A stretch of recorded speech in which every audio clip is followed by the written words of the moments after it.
Welcome back. The sad thing today is I'm without my coffee. I completely forgot to bring my trademark cup. Alas. All right. Paul L. Suggestion. Do a video on May 4th. May the 4th be with you. About giving force or power to your paintings. What individual elements contribute to the feeling of power within painting? Is it value alone? Is it color? Is it composition? Is it ever subject? That is juxtaposition, and I presume he means placement of elements in relation to each other. Does it have to be the combination of all these things together? Yeah, that's an interesting question, but you can see that I didn't title this Force and Power. I titled it The Poetic Impulse. And the reason I did that is because there are many forms of, what should we say, sensations created by painting, feelings, moods even. Many are projected. A sense of grace, a sense of charm, sometimes even a sense of humor. If you're looking at some of Chardin, for example. So let's get on. Let's do this. We're going to look at a lot of pictures, so I'm going to try to crank right along here. I'm going to bring most of the pictures from the world of power or strength or force or whatever you like to call it, Paul, to look at those. But we'll pay some attention. I'm not bringing a bunch of paintings in to show other forms of emotive qualities that paintings can have. All the possibilities. I'm not doing that. It's not exhaustive. I'm just going to talk about the one you're talking about. I remember being affected by it as a young student. That is that sense of grandeur, for example, in the Hudson River School, or that sense of power that you see in the Michelangelo's David. There's stuff like that probably appeals maybe as much to a young man as to anything else, but maybe it's just a universal thing. But let's talk about these. Let me first thank Joan B. Thank you, Joan, very much for that really nice donation, and Stephen as well. Thank you, Stephen J. Thank you very, very much. And thank you to all of you over the period of time that have been following up with donations. A lot of you are saying thank you, and this is a thank you that actually helps enable me to keep doing it. So I always appreciate this particular thank you. All right. So let's start with my own picture, something I've done. I started a few years ago, but I went out one fall and painted a study for this. In my classic maybe 4x6 studies.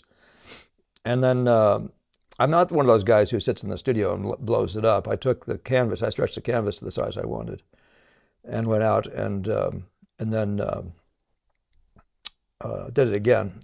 And this is from life, so I don't know. This is not one of those 40-hour pictures, considerably fewer hours.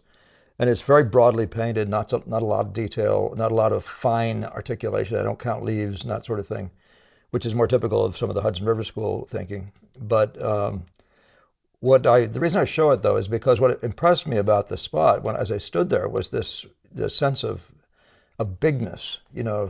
I want to equate it a little bit to that idea of grandeur, and I hope I've accomplished a little bit of that. One of the things I recommend, by the way, when you're talking about this stuff, is to back the painting away from yourself. Don't be looking at it up close. You'll miss the larger point. And when you're talking about that sense of grandeur or bigness or whatever, that you might miss it in getting sucked in too quick.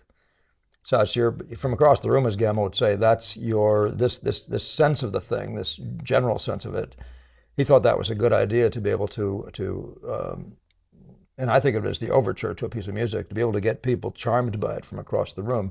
But actually, charmed isn't the right word as much as introduced to what you're doing. Now, when you get closer, you just realize you have a bit more of an adventure with color and form or whatever else is the beauty of it. So this was an evening sun on the Oliverian reservoir. I think it's called the Oliverian, up in the North Country. of New Hampshire. But I'm just using this as a starting point. Let's just go through a few. I'm going to talk about different points. I'm going to be a little random here. I'm going to go back.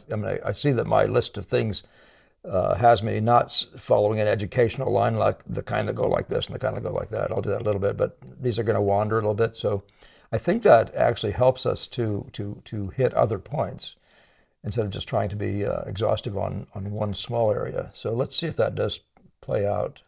So here's a coal. This is a Hudson River School one. And the thing I want to talk to you about, and you can see it in the one before that when you see that point, a teeny little boat in the picture. It's not as compelling as the size of the people in this picture, but scale is one of those things. Just talking about a few of the things that affect that feeling of grandeur or power. Scale is for sure one of those things. You make a mountain, and this was New England. I'm sorry, this was hugely about the new world, right? This is the movement west and the exploration of great mountains, even in South America, the Andes. We were talking about Frederick Church. So these people were actually, they seemed to have a goal of expressing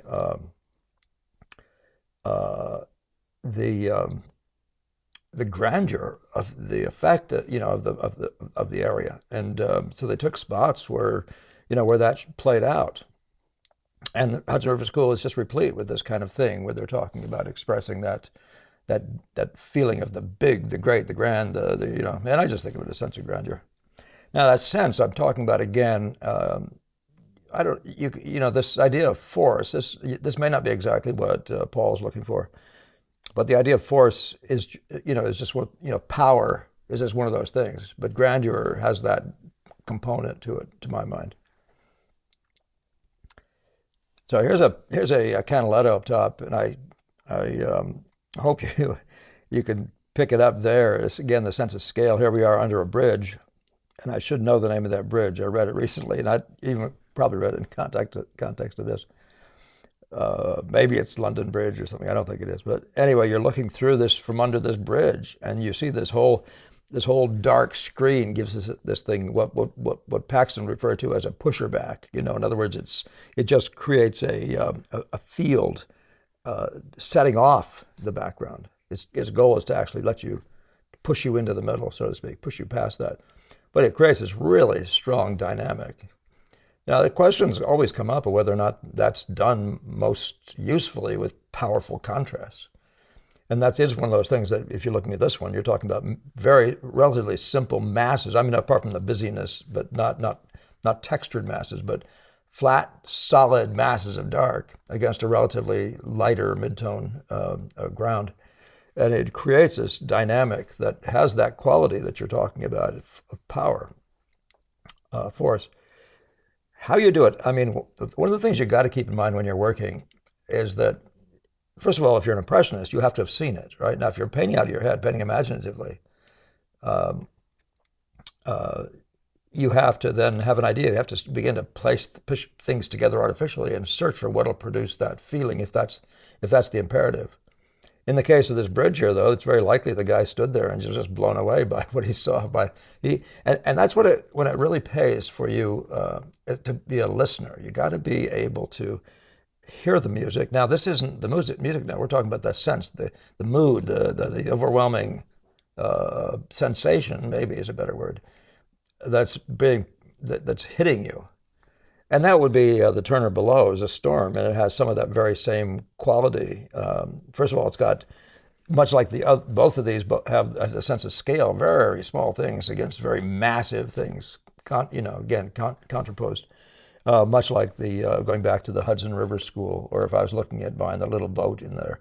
But this isn't done the same way. This isn't quite after the same thing. But so... And by the way, I want to say, keep remembering the poetic impulse is just another word I have. It may be that somebody else, there may be an ideal word for it, and I'm not using it. And I typically use a bunch of other words and beat around the bush, but the, hunting for it or suggesting it, you know what I mean? And so poetic impulse, to me, isn't the same thing as music. Music is the interrelationships of notes within the thing, and I'm talking about color value and all those things. So there's all that stuff interrelating and creating series and sets and things like that. And yet, you know, in the midst of all that sort of thing, you can definitely have these bombastic sounds like the drums or whatever the heck these big darks wind up looking like to you, if you want to put it that way. But the sensation on you is like a bit of overwhelmingness, right? It's like a bit of blowing you away in both these pictures. And the scale helps. And then this crazy massing of some grand abstraction seems to go a long way in that direction. I'm just talking, by the way, speculative. You look at all these pictures yourself and try to figure out what does it. And you should. You shouldn't assume that I'm going to be the answer man on any of this stuff. That's not my goal even. Here's a couple of paintings. I've always admired this handful of Homers where he's doing this edge of the ocean.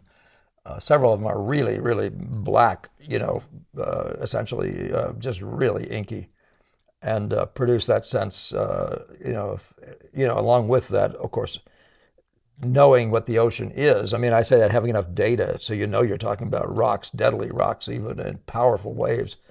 Well, don't underestimate the subject itself. We're going to talk about that in a second.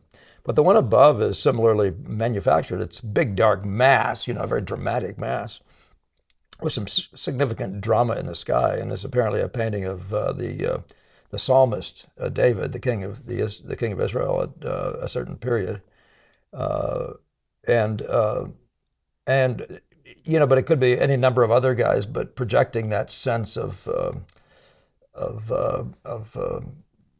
again, grandeur, strength, whatever you want to call it. Let's look at it in a different way, though. So when you go to, let's pick up these are the Whistler and Arthur Matthews. Now, there's something about this that's doing that same thing. It's almost imposing itself on you in both these cases. And again, I would suggest to you that something like the sense of scale. There's something about having those trees silhouette like that and having the whole sort of range of mountains in the background, or whatever those clouds and all are, to give it this you know, again, something like grandeur.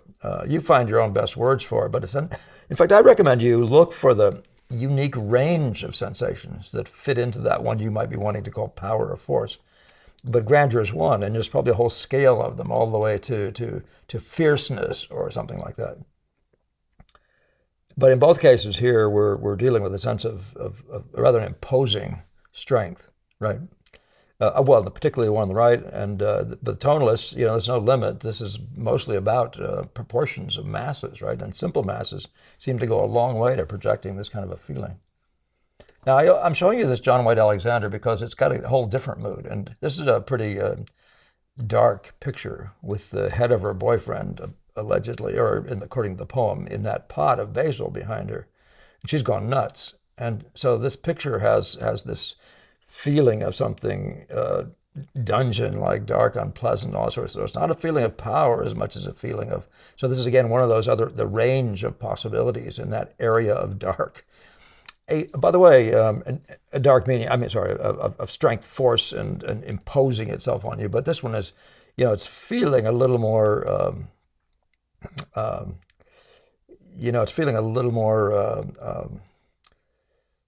deranged, if that's a better word, than strong, or some other qualities coming through. It is definitely a film noir kind of lighting.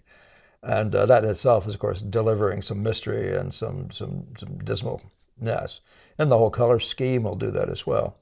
The lack of bright colors. You'll see that some people can use bright colors, but it's a question of how much you will lose to your poetic impulse, you know, to that one thing you're trying to convey, you know, sensually, if you want to call it that, okay? So, yeah, I wanted to say one other thing about this, but I lost it. All right, so here's Rembrandt and Doré. And again, they have that sense of, I think in both cases, they remind me of the one I just passed, but they're, again, doing what they do with these major darks, isolated single lights, you know, that sort of thing, not being the dance of the lights, but the power of the force of one spot, an isolated spot at that. In the upper one on the right, Rembrandt. And Doré does this a number of times. This is one of the better ones I've seen, but this is the expulsion from the Garden of Eden. It's interesting that these two, in the biblical sense of things, one leads to the other, right? These are connected events in the grand history by the scriptures. So, but Gamel, by the way, was a big. His early work was biblical themes, and there were always these sort of compelling ones. So you'd read something that really touched you, and then he would try to piece it together in these imaginative things he was doing even as a young person. But there it is again, the sense of awe, if you want to call it that, the sense of foreboding. So I was going to mention the idea of the sublime, and there's the beautiful. In one sense, we think of things beautiful, and that whole thing is about yes and the amen and the wonderful. But there's this other side of beauty that has this sort of thing. It has power and something. So the word sublime is used. And don't again hold me to that as the the final best word to describe this sort of work that actually has strength, but it's not about beauty in another way. It's not like a beautiful woman. This is about some other kind of thing. And of course, the harmony, the unity of this thing is the key to it. But part of it is the harmonizing around a mood, a sensation of lostness or of a profound gloom or something like that. I put gloom in the sense of dark forces and that sort of thing. Now, one of the things that you do, obviously, that people do trying to get a sense of force is you use strong figures. So the Libyan Sibyl by Michelangelo on the right, this is a female figure, but look at that, the massive forms. And of course, the Rodin on the left is one of those things where he's trying to use the man's figure, his fatness, his fullness, his bigness, his whatever, to project a strength of character or a strength of force of the guy's personality that comes out through his writing, and presumably. And so you can see it's a similar kind of an objective, right? To project the sense of power, but doing it via the figure. It's a fairly old routine. The Rubens up top doesn't impress me as much. The one down below, none of these three is quite as effective as some, but they're giving you a clear idea what these guys are trying to do, making the Jupiter and Thetis by Ang up in the upper right there, making that character just beyond massive, trying to create some sense of him as a god with unapproachable or something like that. And of course the figure of Samson down below. He's conveying power. And each of these things, variations in power. He's conveying power, though. He has him slay a dragon, but he's conveying the power hugely through the force of full forms and powerful muscles, and just the way we think of force and power. And that's what Rubens is doing above as well. The Rubens doesn't have the simplicity. It sort of conveys that, but it sort of seems not to hang together as well. It seems like simplicity helps. If you're just after the force sense, it seems that the more complicated you make it, the more you weaken that. And that's a whole discussion about when you have a sense that you're trying to convey. Don't try to be all things to all people in all paintings.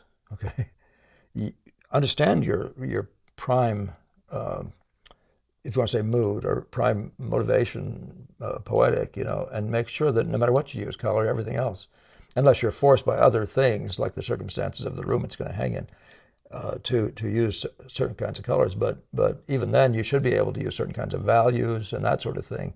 But try to get all of it working together behind that one idea when you're doing that. That idea, by the way, that isn't composition.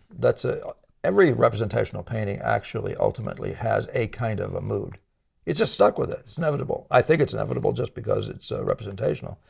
And there's going to be something about a feeling that goes on in relation to the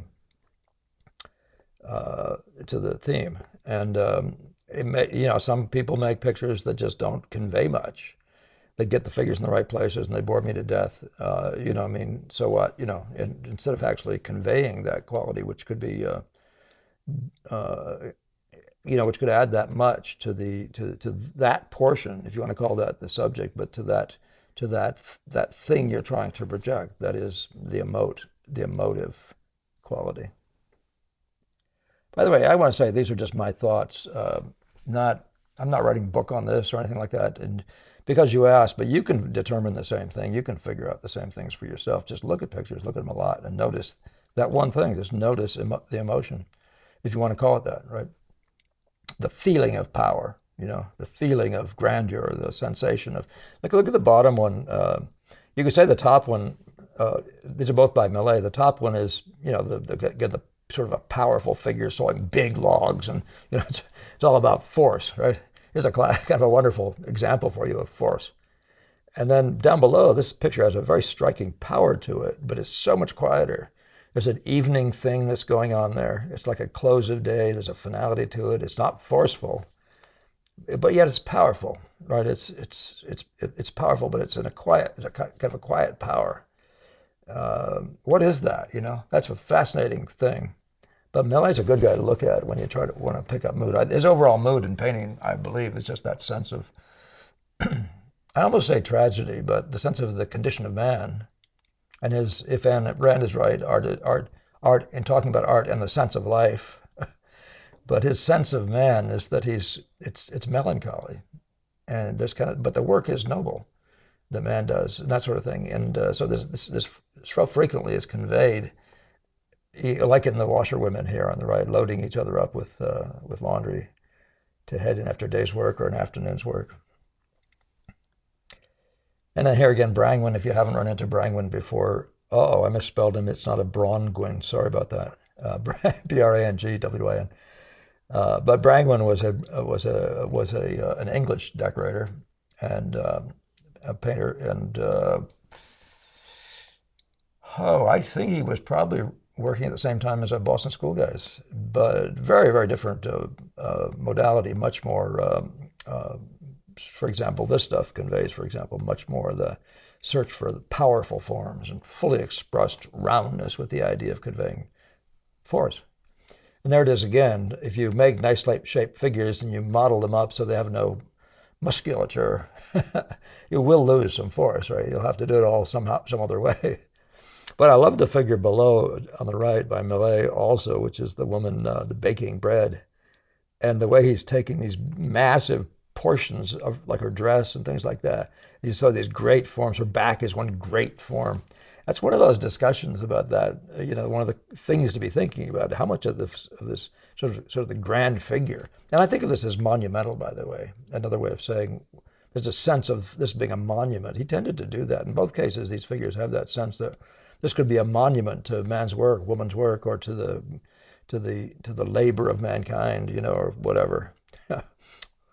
And but yeah, so this is to think about, how busy and active is all the detail in this pictures like this. Well, that's again the Degas comment that he's after the harmony. But what are you harmonizing around? If you're harmonizing around a sense of things, then every little thing you do is trying to convey that, including the ceiling boards, the strength of those masses up there. Everything is what's the right word? Conspiring to support that underlying sense of strength or sense of you choose it. I like these too. The renyo was one of the. This is the frontispiece to Gamel's book, The Twilight of Painting. It was on the paperback cover, the paper cover of that book. And inside is, and that's by Renyo. And so this is Automaton and the Horses of Achilles. So there again, you're dealing with massive shapes, big shapes that rise up and separate from the whole landscape. The whole world suddenly shrinks in relation to the force of these horses. And of course, the musculature of the guy is going a long way toward conveying power again, and so on. But horses, what else? I mean, that's a great source of that feeling of power. Horses almost embody it to us, when we look at a horse. Is that not what we see?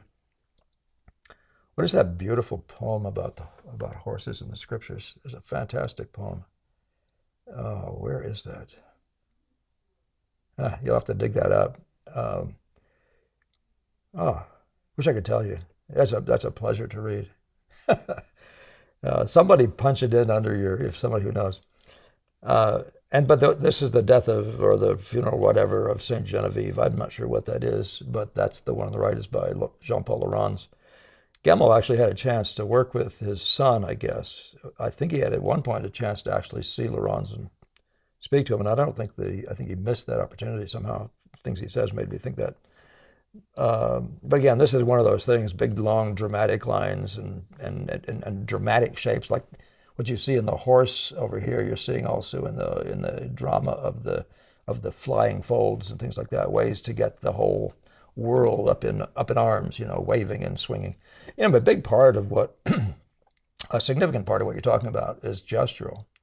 And you're going to see that in another one coming up. This one here actually is fascinating for that. Now, tiapolo, I don't know if you much think of this as terms of a theme. It doesn't particularly strike you as being some power, expression of power or anything. But the abstractions do. Look how powerfully, if you just, again, get back a ways, look how much power is implied, strength is implied. Whichever one of those words you want to use for yourself, sometimes this, sometimes that. By the general mass of darks silhouetted throughout the whole base of this picture comes up and just powers up a big silhouette. I think of that as a foil. And you'll see that done by numbers of people. I couldn't find the one by Maxwell Parrish that does that, where he's got a guy standing in front of this huge oak tree. I do have Maxwell Parrish in here. I'll show you that. But so he's featuring the characters with color and all that sort of thing. But he's already conveyed from across the room that sense of power. Now, I don't know if he did it to good purpose. I'm looking at the guy on the right, and I see a soldier there. I'm not sure if he's just a bodyguard or if there's something. It doesn't look like he's threatening, so I'm not sure what all that is about. If the guy is actually in that frame of mind that he's trying to convey something about some important moment or something like that. By the way, momentous might be another word for what we're talking about. That the feeling of grandeur, the monumental, but momentous is a word that fits into that. All right, a few more here, a few more.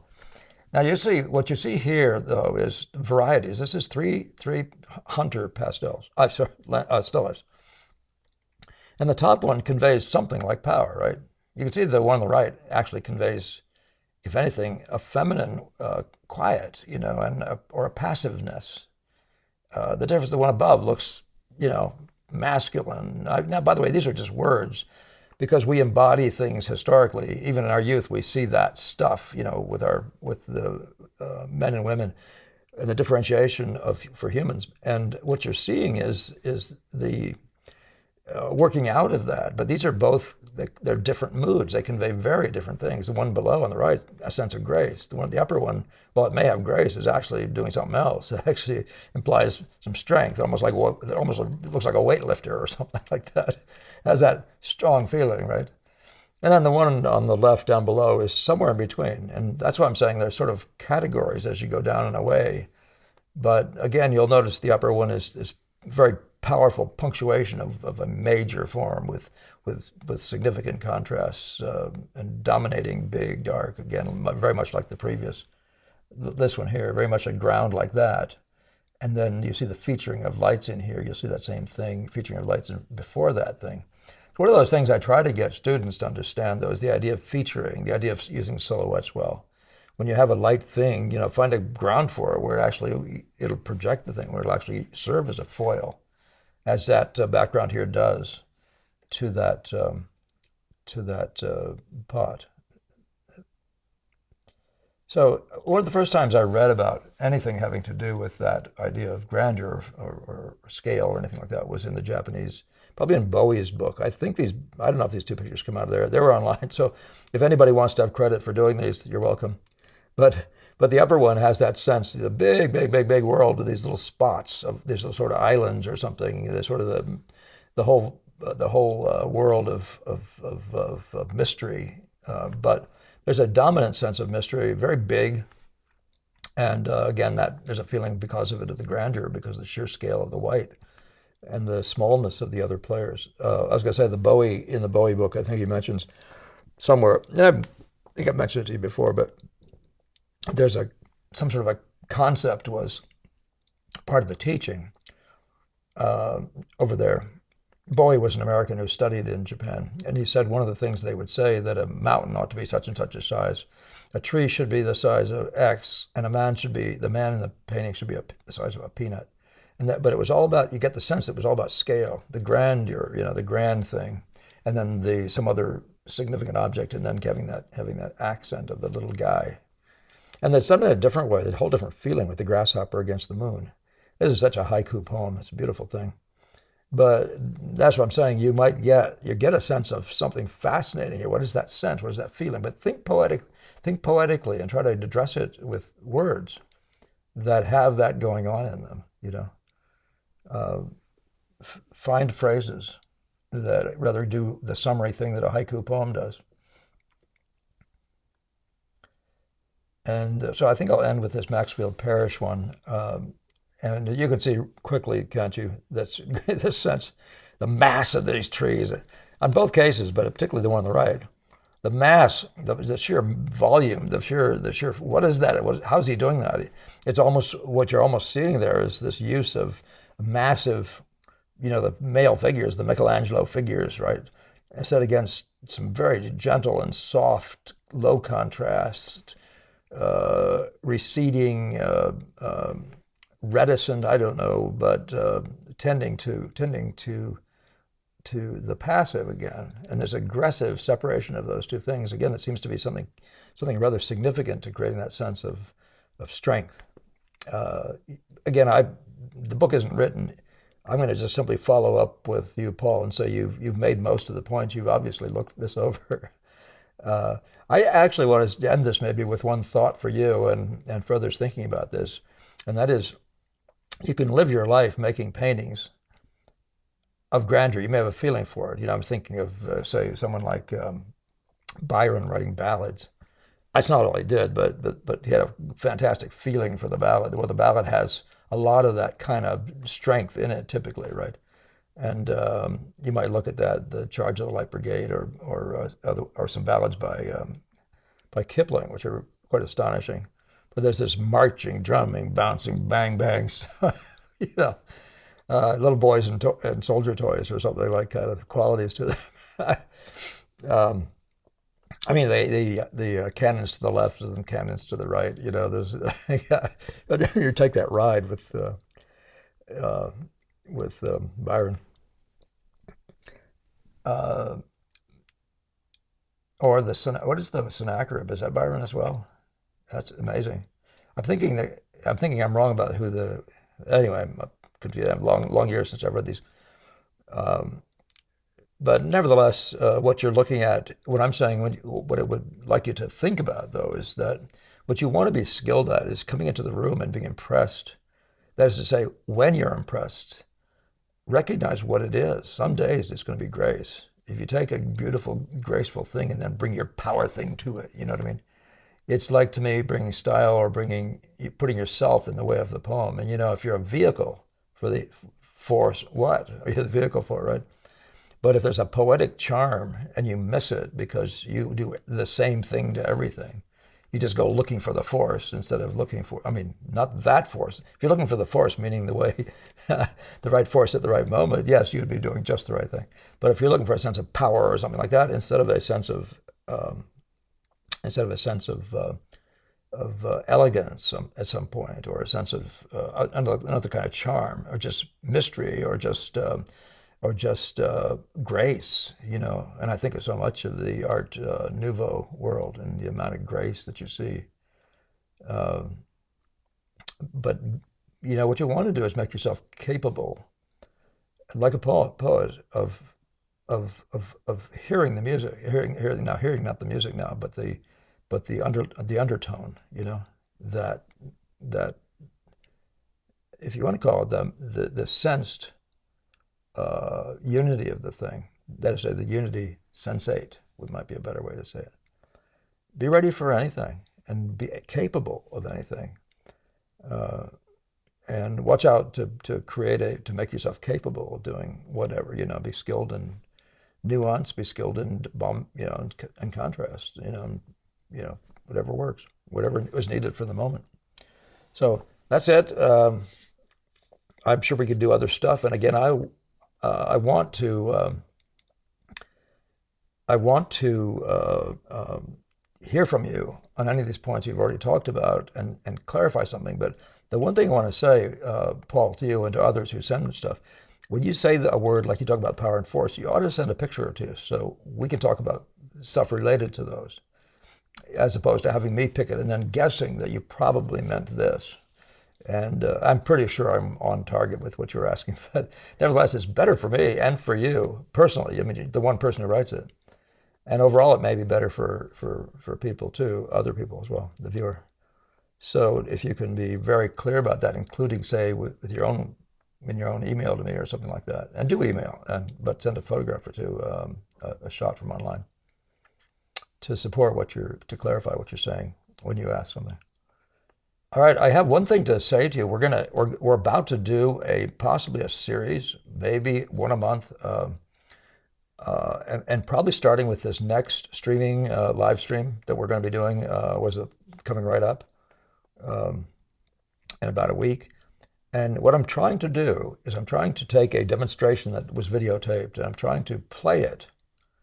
And I want you guys to be sitting there watching it with me and asking questions, typing in your questions. And I want to so what you're going to hear is a video with me speaking live to my own students. Sometimes they'll ask questions. And we're trying to do this experimentally so you can be in the midst of a demonstration with me. And what I'm thinking about doing it. I mean, this is an 8-hour demonstration which is nowhere near 8 hours when you consider all the pauses and talking time I take.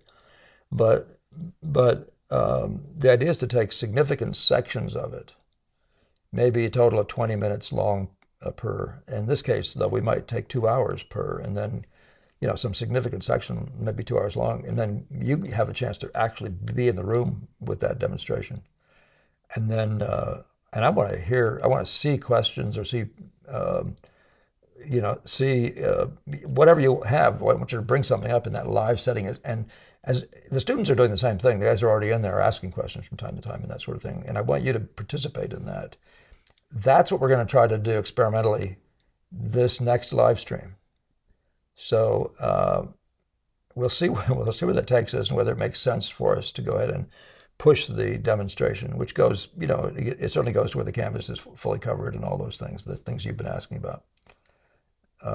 So I just wanted to let you know that. Just the fact that, of course, the live stream is coming up. My producer is going to put on the screen right now the times that we're thinking about. I can tell you this, you may not put this up there, but we are working on a time frame between 6:30 and 8, I believe, to start the thing. That's our time because of our circumstances this time. So hopefully that works out for most of you. And let me just thank again all of you for your sharing, for your subscribing. We're very close to the 10,000 subscriber mark. That's going to be quite a delightful thing and a remarkable thing to me. I remember feeling totally overwhelmed when I saw my 600th subscriber. So I really have been pleased and thank you for all your sharing and of course all the time whenever you comment, the kindness of your comments. And I continue to look for anything you want me to work on. This one here just came in, and with apologies, this is before the 4th, but may the 4th be with you, Paul, and all the rest of you guys this week. All right, take care now.